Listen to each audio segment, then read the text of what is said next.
மக்களே, தமிழ்நாட்டோட தோல் தொழில் இன்னைக்கு உலக புகழ் பெற்றது எப்படின்னு உங்களுக்கு தெரியுமா? வாங்க சுருக்கமாக பார்க்கலாம்.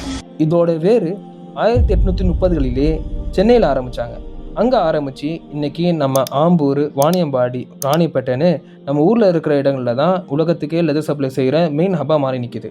அதாவது ஆரம்ப காலத்தில் சாதாரணமாக ரயில்கள்லேயும் பழைய கப்பல்கள்லையும் வெறும் பதப்படுத்தப்படாத பச்சையான தோல்களை மட்டும்தான் எக்ஸ்போர்ட் பண்ணிட்டு இருந்தாங்க.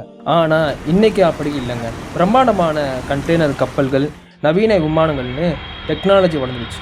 உலகத்தோட எந்த மூலைகள் இருந்தாலும் நம்ம ஊர் ப்ராடக்ட்ஸு மின்னல் வேகத்தில் போய் சேருது. இங்கேருந்து சும்மா சாதாரண தோல் மட்டும் போகிறது இல்லைங்க. உலகமே வியந்து பார்க்குற branded shoes, car seat covers, leather jackets, பைகள், பெல்ட்டுன்னு ஏகப்பட்ட ப்ரீமியம் ப்ராடக்ட்ஸு இங்கே தான் தயாராகுது. இதெல்லாம் நம்ம ஆளுங்க அமெரிக்கா, ஜெர்மனி, இங்கிலாந்து, இத்தாலின்னு டாப் நாடுகளுக்கு மாசாக எக்ஸ்போர்ட் பண்ணிட்டு இருக்காங்க. இப்போ முக்கியமான டேட்டாவுக்கு வருவோம். இந்தியாவோட மொத்த லெதர் எக்ஸ்போர்ட்டில் நம்ம தமிழ்நாடு மட்டும் தனியாக 40% பங்களிப்பை தருது. நம்ம நாட்டோட பொருளாதாரத்திற்கு கோடிக்கணக்கான ரூபாய் அந்நிய செலாவணியை ஈட்டு தரதில் நம்ம ஊர் லெதர் பிஸ்னஸ் ஒரு மிகப்பெரிய தூணாக இருக்குது. 1830 ஆரம்பித்து அசைக்க முடியாத இந்த தரமும் நம்ம பாரம்பரியமும் இன்றைக்கும் உலகத்தோட ஒவ்வொரு மூலையிலும் தமிழ்நாட்டோட முத்திரையை ஆழமாக பதிச்சிருக்கு.